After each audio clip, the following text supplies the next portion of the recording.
చేసిన పనికి రుద్ర షాక్‌తో బిగుసుకుపోయాడు. బికాజ్ అదే మొదటిసారి తన చెల్లెలి తర్వాత ఒక ఆడపిల్ల స్పర్శ తనకు తగలటం. బట్ మొదటిసారి తన పెదవుల మీద ఆడపిల్ల పెదవులు టచ్ కావటం. సో, ఆటోమేటిక్‌గా షాక్‌తో షేక్ అయ్యాడు రుద్ర. తను ఎప్పుడు ఆడపిల్లలకి దూరమే. ఒక్క ఆద్యని మాత్రమే దగ్గరికి రానిస్తాడు. తను ఉన్న ఫీల్డ్‌లో కూడా ఎవరికీ షేక్ హ్యాండ్‌కి మించి ముందుకు వెళ్ళేవాడు కాదు రుద్ర. అటువంటిది మొదటిసారి ఆడపిల్ల పెదవుల స్పర్శ తన పెదవుల మీద తగలటమే రుద్రలో అలజడి మొదలైంది. కానీ మరుక్షణం శక్తి చేసిన పనికి అంతకంటే పీక్స్‌లో కోపం రావటమే శక్తిని వెనక్కి నెట్టేసి, ఎంత ధైర్యం నీకు అంటూ 2 చెంపలు వాయించేసి తన గొంతు పట్టుకొని పైకి లేపుతూ, ఎంత ధైర్యం ఉంటే నాకే ముద్దు పెడతావు నువ్వు? నిన్ను ఏం చెయ్యాలి? అసలు నువ్వంటే నాకు అసహ్యమని ఇంతలా అసహ్యించుకుంటున్నా, సిగ్గు లేకుండా నా మీద పడుతున్నావంటే నీకంటూ ఒక క్యారెక్టర్ ఉందా? నువ్వసలు ఆడపిల్లవేనా? ఆడపిల్ల అంటే అనుకువగా ఉండాలి. అంతేకాని ఇలా మీద పడతారా? సిగ్గులేదా నీకు కొంచెం కూడా?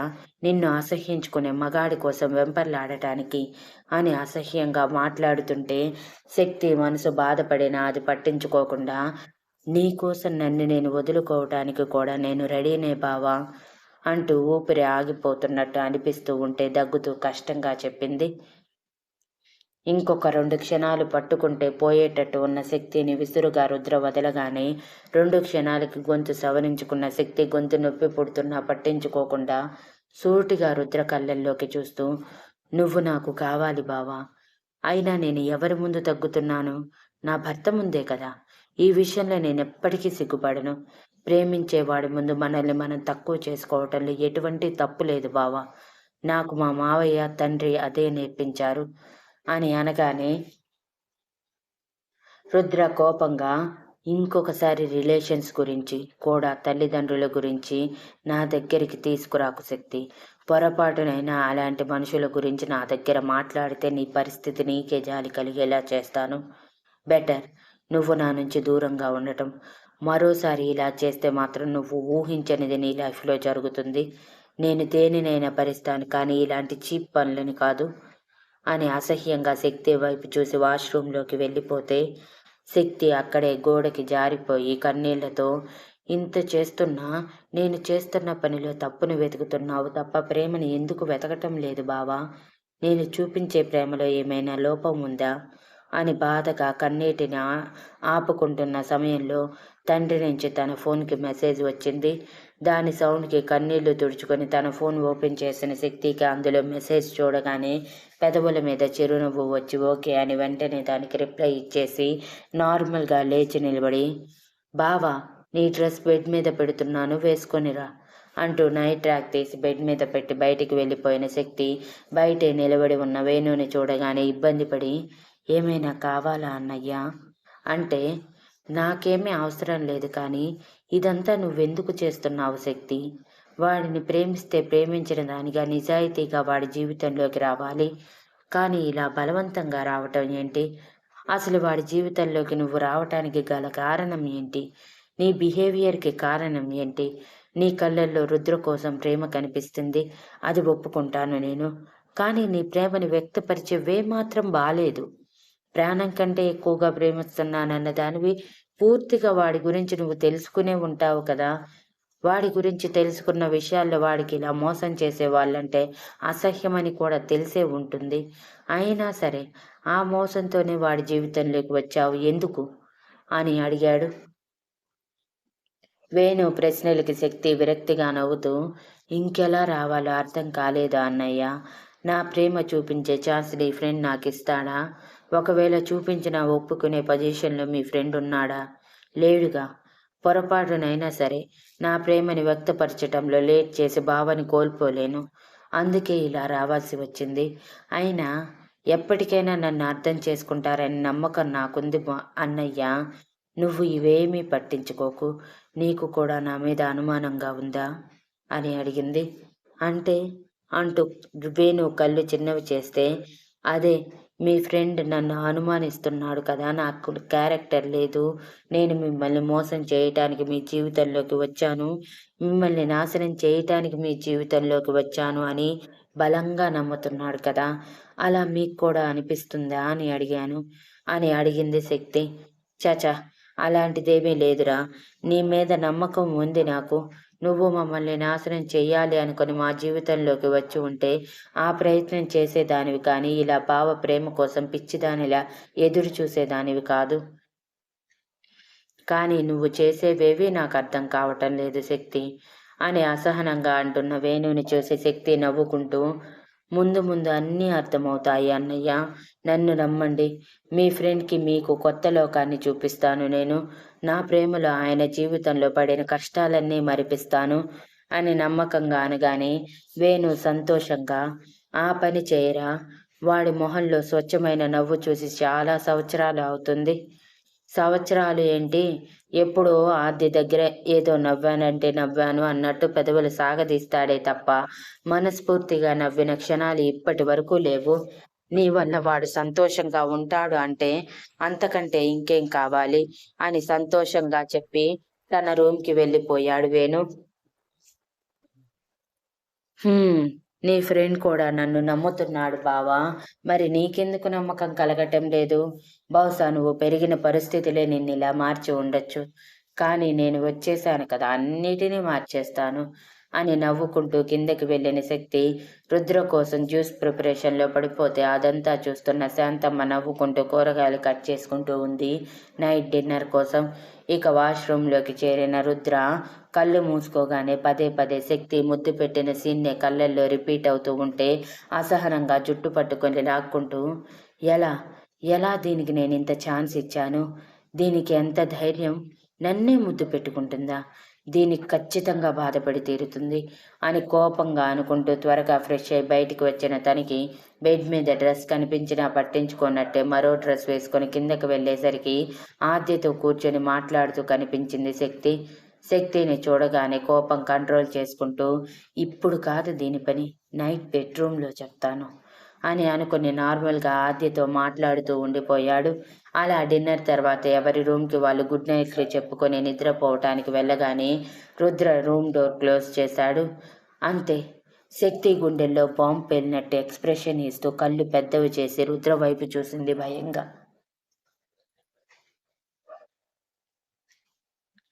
శక్తి ఎక్స్ప్రెషన్ గమనిస్తున్న రుద్ర, ఏంటి ఆ చూపు అంటూ కళ్ళెగరేస్తూ అడిగాడు.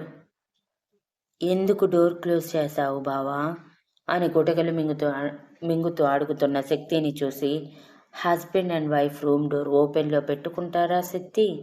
అలా ఓపెన్లో పెట్టుకుని హస్బెండ్ అండ్ వైఫ్ చేసుకునే రొమాన్స్ ఓపెన్గా అందరికీ చూపించుకుంటారా? పైగా మన ఇంట్లో ఇద్దరు పెళ్లి కాని వాళ్ళు ఉన్నారు. ఆ మాత్రం తెలియదా నీకు అని ఇన్నోసెంట్గా ఫేస్ పెట్టి రుద్ర అనగానే శక్తి మనసులో, ఖచ్చితంగా బావ ఏదో చేయబోతున్నాడు, అది అర్థమవుతుంది. కానీ ఏం చెయ్యాలనుకుంటున్నాడు? నేను ముద్దు పెట్టినందుకు కొడతాడా, లేదంటే వాతలు పెడతాడా? అది కూడా కాదంటే మళ్ళీ గొంతు పట్టుకుంటాడా? ఇప్పటికే గొంతు చాలా నొప్పిగా ఉంది, ఇంకొకసారి పట్టుకుంటే మాట్లాడడానికి కూడా రాదేమో అని భయంగా అనుకుంటూ చూస్తూ ఉంటే రుద్ర ఒక్కో అడుగు తన వైపు వేస్తూ, నా జీవితంలో నువ్వు ఉండాలి అంతే కదా అని అడిగాడు శక్తి కళ్ళల్లోకి సూటిగా చూస్తూ. రుద్ర ఎందుకు అలా అడుగుతున్నాడో తెలియకపోయినా హా బావా అని శక్తి అయోమయంగా తల నిలువుగా ఊపితే, మరి నా భార్యగా నా జీవితంలో ఉండాలనుకోవటం లేదా అని అడిగాడు రుద్ర. అదేంటి బావా అలా అడుగుతున్నావు? నేను ఆల్రెడీ నీ భార్యని కదా అని శక్తి అయోమయంగా అంది. అవునా? మరి నాకలా అనిపించటం లేదేంటి? నువ్వు నా భార్యగా నాకు చేయవలసిన పనులు ఒక్కటైనా చేస్తున్నావా? భార్య అంటే అన్ని విధాలుగా భర్తకి దగ్గర అవ్వాలి కదా. మరి నువ్వెందుకు దూరం దూరంగా వెళ్తున్నావు? దగ్గరికి రా, నా కోసం ఏమైనా చేస్తావు కదా అని రుద్రశక్తిని గోడకి లాక్ చేసి ఇంటెన్స్ వాయిస్తో అన్నాడు. అయితే నన్ను నీ సొంతం చేసుకో బావా, నేను కాదనటం లేదు కదా. నాకు నువ్వు కావాలి. అది నేను నీకు పూర్తిగా దగ్గరైతే నువ్వు నన్ను భార్యగా యాక్సెప్ట్ చేస్తానంటే ఓకే. కానీ నువ్వు ప్రేమతో నాకు దగ్గర అవ్వాలి, కోరికతో కాదు. మన కలయికలో ప్రేమ మాత్రమే ఉండాలి, మోహం కాదు అని శక్తి బాధగా అంది. వావ్, ఎంత బాగా చెప్పావు అంటూ శక్తిని వదిలి చప్పట్లు కొడుతున్న రుద్ర వెటకారంగా తన వైపు చూస్తూ, నువ్వంటేనే నాకు అసహ్యం, అటువంటిది నేను నిన్ను ప్రేమతో దగ్గరికి తీసుకోవాలా? అది అసలు జరిగే పనేనా? నిన్ను నా జీవితంలోకి తీసుకొచ్చుకొని నా చెల్లి జీవితంతో పాటు నా జీవితం కూడా నాశనం చేసుకునేంత ఇంట్రెస్ట్ నాకు లేదు. ఇంకొకసారి నా పర్మిషన్ లేకుండా నన్ను ముట్టుకుంటే మాత్రం నువ్వు ఆడపిల్లవన్న విషయం మర్చిపోతాను శక్తి. ఆ తర్వాత జరిగేది నువ్వు ఊహించలేవు. కాబట్టి నాకు దూరంగానే ఉండు నువ్వు అని బేస్ వాయిస్లో చెప్పిన రుద్ర తనని వదిలి బెడ్ వైపు వెళ్తుంటే శక్తి రుద్రని వెనక నుంచి హత్తుకొని, నువ్వు ఎన్నన్నా సరే నేను నీ భార్యని, నువ్వు నా భర్తవి. ఇది మనం చనిపోయినా సరే మారదు. నువ్వు ఎన్ని వార్నింగ్స్ ఇచ్చినా నేను నీకు దగ్గరయ్యే ప్రయత్నాలు, నా ప్రేమని నీకు చూపించే ప్రయత్నాలు ఆపను బావా అని అంది పంతంగా. రుద్ర ఒక్కసారిగా శక్తిని విదిలించగానే తను వెళ్ళి బెడ్ మీద పడితే రుద్ర తనకి వేలు చూపిస్తూ, నువ్వు ఆద్యని అడ్డు పెట్టుకొని నా జీవితంలోకి వచ్చావు నా ఇష్టంతో కాదు. నా దృష్టిలో ఈ పెళ్లి జస్ట్ ఒక కాంట్రాక్ట్ టైప్ మాత్రమే. అయినా సరే నీ పాటికి నువ్వు ఏదేదో ఊహించుకుంటూ నా దగ్గర అడ్వాంటేజ్ తీసుకుంటావా అని ఒక్కసారిగా గర్జిస్తూ, నా జీవితంలోకి నా పర్మిషన్ లేకుండా నా ఇష్టానికి వ్యతిరేకంగా వచ్చినందుకు నీకు తగిన పనిష్మెంట్ ఇచ్చాక నువ్వనేదానివి నా జీవితంలో కనీసం 1% కాదు కదా, నా బ్రెయిన్లో కూడా ఉండవు. అప్పుడు నీ జీవితం నీది, నా జీవితం నాది. నా కంటికి కూడా నువ్వు కనిపించినంత దూరం పంపించేస్తాను నేను నిన్ను అని సీరియస్గా అన్నాడు. శక్తి రుద్ర గర్జింపుకి ఉలిక్కిపడి పైకి లేచేలోపు రుద్ర తన మీద చేరిపోయి, కాదని నువ్వు ఇలానే చేస్తూ నన్ను ఇరిటేట్ చేసి నా జీవితంలో ప్లేస్ కావాలి అని బెగ్ చేస్తే నా స్లేవ్గా నీకు ప్లేస్ ఇస్తాను. లైఫ్ లాంగ్ నా కాళ్ళ కింద చెప్పులా పడి ఉండు. దానితో పాటు ఈవినింగ్ నువ్వు నన్ను బాగా డిస్టర్బ్ చేశావు కాబట్టి నేను ఎంత డిస్టర్బ్ అయ్యానో కూడా చూపిస్తాను అంటూ తన స్టైల్లో శక్తి పెదవులు అందుకున్న రుద్ర శక్తి ఊపిరి ఆగిపోయేంత గాఢంగా ముద్దు పెడుతూ తన పెదవులని కొరికేసి రక్తాన్ని బయటికి రప్పించి గింజుకుంటున్న శక్తిని వదలకుండా తన శరీరం మొత్తాన్ని చేతులతో డ్రెస్ మీద నుంచి తడుముతూ తన రక్తాన్ని వ్యాంపైర్లా తాగేస్తూ నడుముని నామరూపాలు లేకుండా చేస్తూ తన ఎంత డిస్టర్బ్ అయ్యాడనేది ముద్దులోనే చూపిస్తూ అరగంట పాటు శక్తికి నరకం చూపించి అప్పుడు వదిలి ఆయాసంగా ఊపిరి పీలుస్తూ కళ్ళు తేలేస్తున్న శక్తి మొహంలో మొహం పెట్టి, నాతో లైఫ్ అంటే ఇదిగో ఇలానే చావుతో సావాసం అని సీరియస్గా చెప్పి తన నుంచి పక్కకి జరగాలనుకోలేపు శక్తి వెళ్ళనివ్వకుండా కాలర్ పట్టుకొని, నీ కోసం చావుని ఎదిరించడానికి కూడా నేను సిద్ధమే బావా, మరి నువ్వు నన్ను యాక్సెప్ట్ చేస్తావా అని ఆయాసంలోనే ఆశగా అడిగింది. రుద్ర విసుగ్గా, ఇంత చెప్పినా నీ బుద్ధి మారదు, నీకు నార్మల్గా చెప్తే అర్థం కాదు.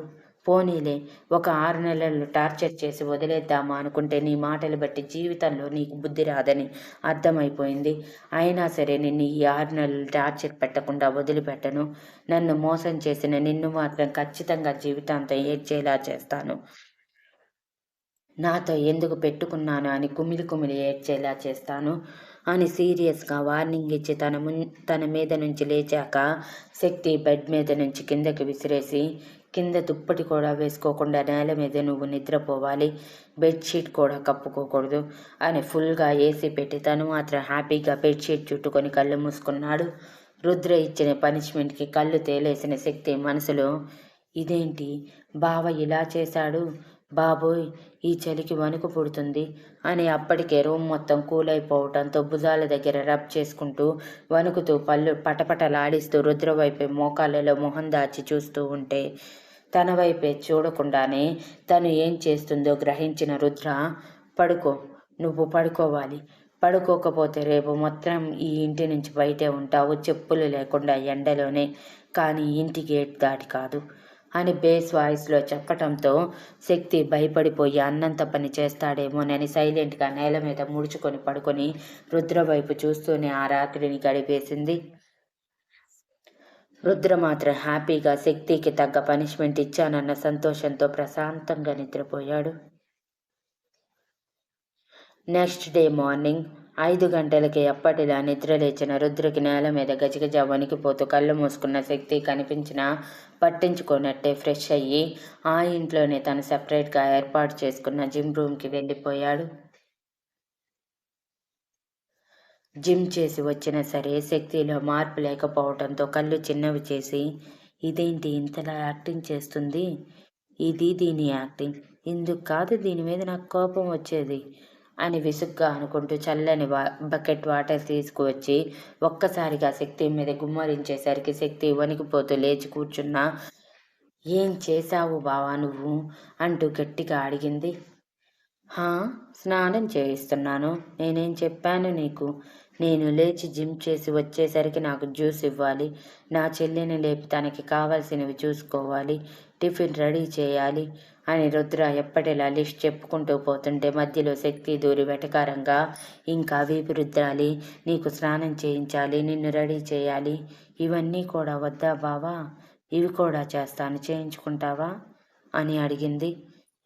తన మాటలకి రుద్ర పళ్ళు కొరుకుతూ, రావేరా స్నానం చేయొద్దు అంటూ తన జబ్బు పట్టుకొని వాష్రూంలోకి తీసుకువెళ్ళిన రుద్ర చన్నీటి షవర్ ఆన్ చేశాడు. శక్తిని బలవంతంగా షవర్ కింద నిల్చోబెట్టి,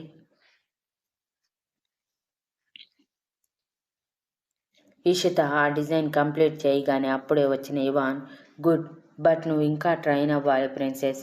ఇలా కాదు, ఇంకా ఇంకా ది బెస్ట్ డిజైన్స్ నాకంటే బెటర్గా గీయాలి.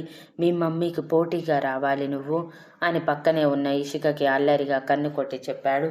ఇవాన్ అల్లరికి ఇషిక నవ్వుకుంటూ మొహం తిప్పితే, thank you dada, and I will try my level best అంటూ తన కాఫీ తీసుకుని, నేను రూమ్కి వెళ్తున్నాను, ఫ్రెష్ అయి వస్తాను అని కాఫీ తాగుతూ రూమ్కి వెళ్ళటమే తన మొబైల్ రింగ్ అయ్యింది.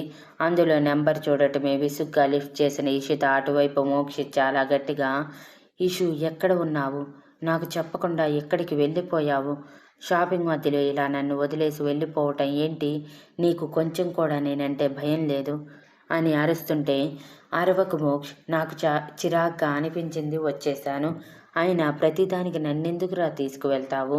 నీ గర్ల్ ఫ్రెండ్ ఉంది కదా, తనని తీసుకువెళ్ళి షాపింగ్ చేసి నీకు నచ్చిన బట్టలు కొనుక్కో, ఇంకెప్పుడు మధ్యలో నన్ను ఇన్వాల్వ్ చేయకు అని అంది. అదేంటి అలా అంటావు? నీకు తెలుసు కదా నా డెసిషన్ని, నీ డెసిషన్ లేకుండా నేనేది చేయనని, నువ్వు సెలెక్ట్ చేసినవే నేను తీసుకుంటానని. నా ప్రతి విషయంలో నీ డెసిషన్ పక్కా ఉండాలి. నువ్వు ఫైనల్ చేస్తేనే కదా నేను ఏదైనా ఓకే చేసేది. ఆఖరికి రక్షణ కూడా అలానే కదా ఓకే చేసింది అని అటువైపు మోక్షి తలకగా అనగానే ఇషిత తన ఫ్రస్ట్రేషన్ తట్టుకుంటూ, సరే ఇదంతా వదిలే, నాకు అక్కడ షాపింగ్ నచ్చలేదు, అందుకే వచ్చేశాను. అయినా రక్ష వచ్చింది కదా, తనని అడుగు. ఇప్పటి నుంచి తన సెలక్షన్ నీ సెలక్షన్ కావాలి, నాది కాదు. నేను నీ జీవితంలో పాసింగ్ క్లౌడ్ మాత్రమే. రక్ష నీ ఫ్యూచర్. తనని పెళ్లి చేసుకున్నాక అసలు నేను నీ జీవితంలో ఉంటానో లేనో కూడా చెప్పలేను. అటువంటిది ప్రతిదానికి నా వెనక తిరగటం మాను అని సీరియస్గా చెప్పి ఫోన్ కట్ చేస్తూ ఉంటే, ఆగు ఇషు, నువ్వు చాలా కోపంలో ఉన్నావని అర్థమవుతుంది, కానీ అది ఎందుకో నాకు తెలియదు. బట్ నైట్ పబ్కి వెళ్ళాలి మనం, రక్ష పిలిచింది. నువ్వు లేకుండా నేను ఎలా వెళ్తాను?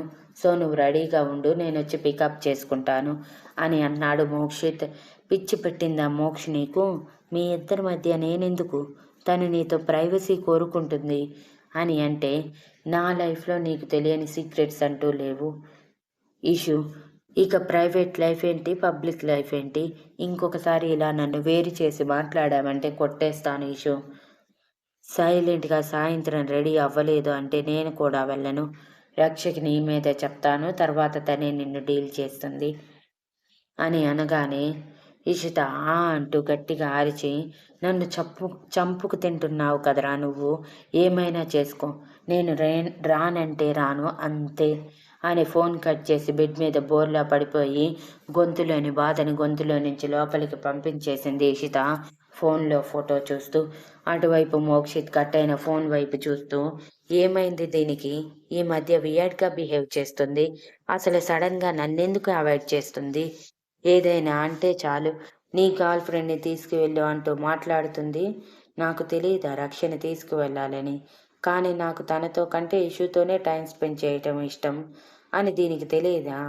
తను నా బెస్ట్ ఫ్రెండ్ అని అయోమయంగా ప్లస్ బాధగా అనుకుంటూ, ఇప్పుడు ఇలానే అంటుందిలే, సాయంత్రం ఎలాగైనా పబ్కి ఇష్యూని తీసుకువెళ్ళాలి అని హుషారుగా అనుకుంటూ అప్పుడే రక్ష ఫోన్ చేయటంతో లిఫ్ట్ చేసి, నైట్కి పబ్కి వస్తున్నాను, ఇష్యూ కూడా వస్తుంది అని చెప్పి అటువైపు రక్ష చెప్పేది కూడా పట్టించుకోకుండా ఫోన్ కట్ చేసి హుషారుగా రెడీ అవ్వటానికి వెళ్ళిపోయాడు.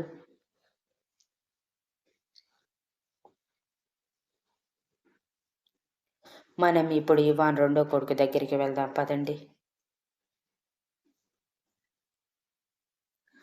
ఇవాన్ తన కొడుకు కూతురు వస్తున్నారని చెప్పగానే సాగర్ ఎదురుగా వస్తున్న కార్ని చూసి, వీడు మాత్రం అచ్చం ఇష్యూనే బావా, ఎంత ఇన్నోసెంట్నో అని మురిసిపోతూ అంటే, అవును చాలా ఇన్నోసెంట్ అని ఇవాన్ నవ్వాపుకుంటూ, సరే నేను వెళ్తున్నాను అని చెప్పి లోపలికి వెళ్ళిపోయాడు. ఇక ఇవాన్ రెండో కొడుకు సాగర్ వాళ్ళ ఇంటి ముందు కారు ఆపి, సాగర్ రెండో కూతురు కిందకి దిగటమే బాయ్ చెప్పి హుషారుగా తన ఇంటికి వెళ్ళిపోయాడు. అలా లోపలికి వెళ్ళిపోయిన వాడు డైరెక్ట్గా తన రూమ్కి వెళ్ళిపోయాడు ఫ్రెష్ అవ్వటానికి. అలా ఫ్రెష్ అయ్యి కిందకి రాగానే ఇషిక అతనికి స్నాక్స్ ఇస్తుంటే, థ్యాంక్ యూ మమ్మీ అంటూ ఇషిక బుగ్గ మీద ముద్దు పెట్టి ఆ స్నాక్స్ తినేసి, మమ్మీ నాకు ఎగ్జామ్స్ ఉన్నాయి, సో నన్ను డిస్టర్బ్ చేయకండి, చదువుకోవాలి అంటూ రూమ్లోకి వెళ్ళిన అతను బాల్కనీ డోర్లోంచి కిందకి వెళ్ళి పక్క ఇంట్లోకి దూకి తన రూమ్కి స్ట్రైట్గా ఉన్న రూమ్ బాల్కనీలోకి పైప్ లైన్ పట్టుకొని ఎక్కి ఆల్రెడీ బాల్కనీ డోర్ ఓపెన్లోనే ఉండటంతో లోపలికి వెళ్ళి విష్ణుమూర్తి ఫోజులో పడుకొని విజిల్ వేసుకుంటూ ఉన్నాడు. నెక్స్ట్ సీన్ కోసం ఎదురు చూస్తూ అప్పుడే టవల్ చుట్టుకొని బయటికి వచ్చిన తనకి విష్ణుమూర్తి ఫోజులో పడుకొని ఉన్న తన బావని చూసి తడబడి భయపడి తిరిగి వాష్రూమ్లోకి వెళ్ళేలోపు అతను, ఏయ్ ఇలా రావే అని పిలిచాడు. ఆ అమ్మాయి భయంతో బావా ప్లీజ్ అని అంది బెదురు చూపులతో. ముందు రావే అని అతను పైకి లేవగానే నెక్స్ట్ ఏం జరుగుతుందో తెలిసే ఉండటంతో డ్రెస్సింగ్ రూమ్లోకి పరిగెత్తేలోపు అతను ఆ అమ్మాయిని పట్టుకొని గోడకి లాక్ చేసి, ఎక్కడికే పారిపోతున్నావు అంటూ తనని పైనుంచి కింద వరకు సైడ్ స్మైల్తో చూశాడు. అతని చూపుకి బెదిరిపోయిన ఆ అమ్మాయి భయంతో కళ్ళు రెపరెపలాడిస్తూ, బావా వదులు, నన్ను ఇలా మనల్ని ఎవరైనా చూస్తే పెళ్లి చేసేస్తారు అని అంది. నేను అదే కదే కావాలనుకుంటుంది చిన్ను అంటూ కన్ను కొట్టి అన్న తన బావని చూస్తూ ఆ అమ్మాయి ఉక్రోషంగా, నేననేది ఆ పెళ్లి కాదు, బడిత పూజ. మమ్మీ కానీ మనల్ని చూసిందంటే ఖచ్చితంగా కొడుతుంది బావా, నిన్ను కాకపోయినా నన్ను తంతుంది, ప్లీజ్ బావా నన్ను వదిలే అని ఏడుపు మొహం పెట్టిన చిన్నుని చూసి ఆ అబ్బాయి నవ్వుకుంటూ, ఎలా వదిలేయమంటావే, చూడు ఎంత హాట్గా ఉన్నావో, కనీసం ఒక కిస్ అయినా ఎక్స్పెక్ట్ చేయొచ్చు కదా చిన్ను అంటూ చిన్నుని తన కౌగిలిలోకి లాగి, నా కిస్ నాకు స్పీడ్గా ఇచ్చే నేను వెళ్ళిపోతాను, డైలీ నీ లిప్స్ నుంచి వచ్చే ఎనర్జీ నాలో చేరకపోతే నా బాడీ తట్టుకోవటం కష్టమే, ఇచ్చే అని అన్నాడు అల్లరిగా. బావా అంటూ చిన్ను ఉక్రోషం భయం కలగలిపి చూస్తూ ఉండగానే డోర్ కొట్టిన సౌండ్ అవ్వటంతో చిన్ను భయపడిపోయి, చూసావా చెప్తూనే ఉన్నాను నువ్వు వెళ్ళలేదు, మమ్మీ వచ్చేసినట్టుంది, ఇప్పుడు ఇద్దరికి ఇలా కానీ చూసిందనుకో నిజంగానే పెళ్లి చేసేస్తుంది అని అంది. ఆ అబ్బాయి కోపంగా, ఏదో తప్పు జరిగినట్టు నువ్వు నీ ఏడుపు, నాకు నువ్వు ఇలా ఏడిస్తే నచ్చదని తెలుసు కదా అని తన కన్నీళ్లు తుడిచి, భయపడకు, అత్తకి ఆల్రెడీ మన గురించి తెలుసు కాబట్టి ఏమీ అనుకోదు, ఇంకా త్వరగా పెళ్లి చేసేయమని డాడీ మమ్మీతో చెప్పేస్తుంది, ఎలానో నా చదువు కూడా ఇంకో 2 సంవత్సరాలతో అయిపోతుంది కాబట్టి త్వరగా పెళ్లి చేసుకుందామే చిన్ను, సింగిల్ లైఫ్ బోర్ కొట్టేసింది, చక్కగా మమ్మీ డాడీల ఇద్దరు పిల్లలకి తల్లిదండ్రులం అయిపోదాం, నీ అక్క నా అక్క కంటే ముందే మనం తల్లిదండ్రులం అయిపోదాం చిన్ను, ఒప్పుకో అంటూ మత్తుగా మాట్లాడుతూ ఉంటే బయట నుంచి నర్మద, ప్రజ్ఞ అలియాస్ చిన్ను ఎంతసేపు డోర్ తీయటానికి, లోపల ఏం చేస్తున్నావే అని అరిచింది.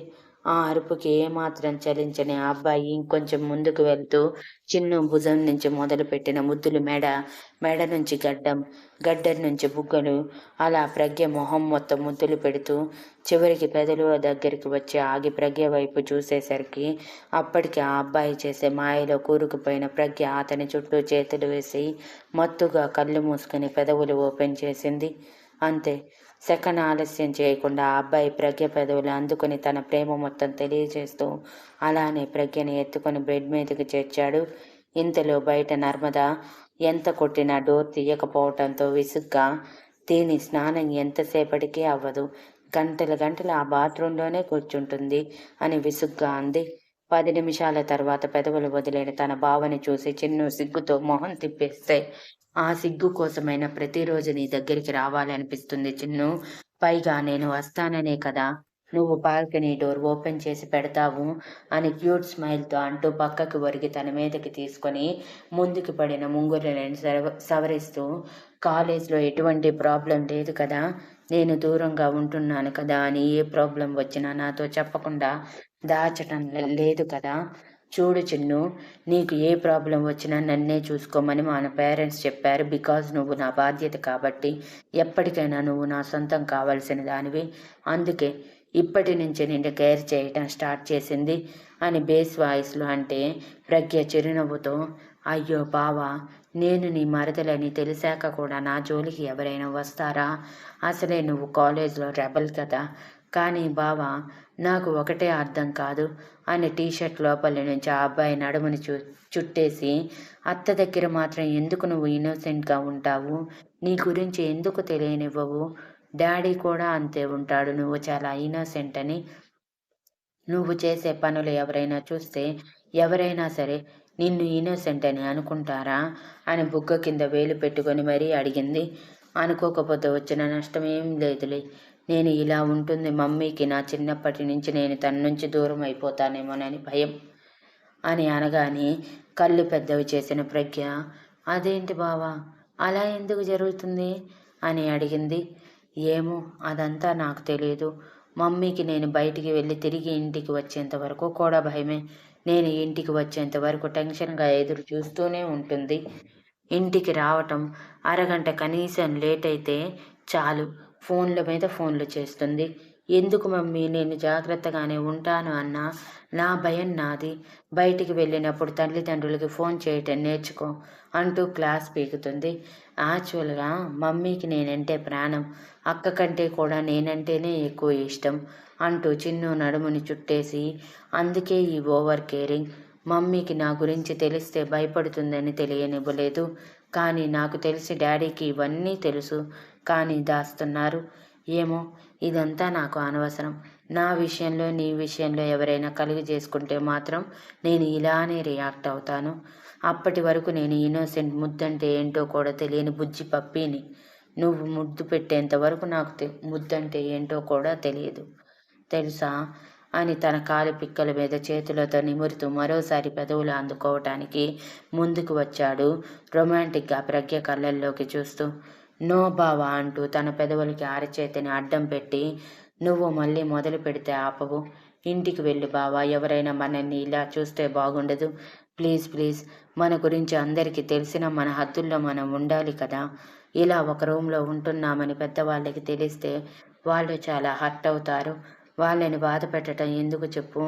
వెళ్ళు బావా అని అంది. అబ్బా వెళ్తాలేవే ఆగు అంటూ తన చేతిని పక్కకి తంపించిన అతను మరోసారి ప్రజ్ఞ పెదవులు అందుకొని ప్రజ్ఞని తన మీద నుంచి దొర్లించి తన మీదకి చేరిపోయి తన పెదవులలోని రుచిని చూస్తూనే పెదవులు కొరుకుతూ తన పంటి గుర్తుని ప్రజ్ఞకు రాత్రి మొత్తం గుర్తుండేలా ఇచ్చి 5 నిమిషాల తర్వాత వదిలి, నైట్ టెర్రస్ మీదకి రా, నీకోసం వెయిట్ చేస్తూ ఉంటాను. మర్చిపోకు, నా నుంచి తప్పించుకోవాలనుకుంటే నైట్ మొత్తం ఒకే రూమ్లో ఉంటాము.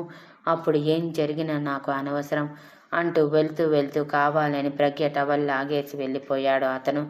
అంతే, ప్రజ్ఞ కెవ్వున అరుస్తూ టవల్ చుట్టుకొని పైకి లేవగానే వెనక్కి తిరిగిన అతను అందంగా కన్ను కొట్టి ముద్దు పెడుతున్నట్టు మూతి ముందుకు తీసుకువచ్చి పైప్ లైన్ ద్వారా తిరిగి తన ఇంటికి వెళ్ళిపోయాడు. అతను వెళ్ళిపోయాక ప్రజ్ఞ సిగ్గుపడుతూ టవల్ గట్టిగా పట్టుకుని, బాబోయ్, బావతో చాలా కష్టం. ఇప్పుడే ఇలా ఉంటే రేపు పెళ్ళయ్యాక నన్ను అసలు వదులుతాడా అని అనుకుంటూనే డ్రెస్అప్ అవ్వటానికి వెళ్ళిపోయింది. మనం ఇక్కడ కట్ చేసి ఇషిత దగ్గర ఓపెన్ చేద్దాం పదండి. ఇషిత రానంటున్నా బలవంతంగా తీసుకువెళ్ళాడు మోక్షిత్. ఇవాన్తో చెప్పి నైట్ టైం తనే డ్రాప్ చేస్తానని మాట ఇచ్చి మరి. ఇవాన్ కూడా మోక్షిత్ ఇషిత బెస్ట్ ఫ్రెండ్స్ కావటంతో అడ్డు చెప్పలేదు. ఇక ఇషిత కారులో కూర్చోవటమే చాలా కోపంగా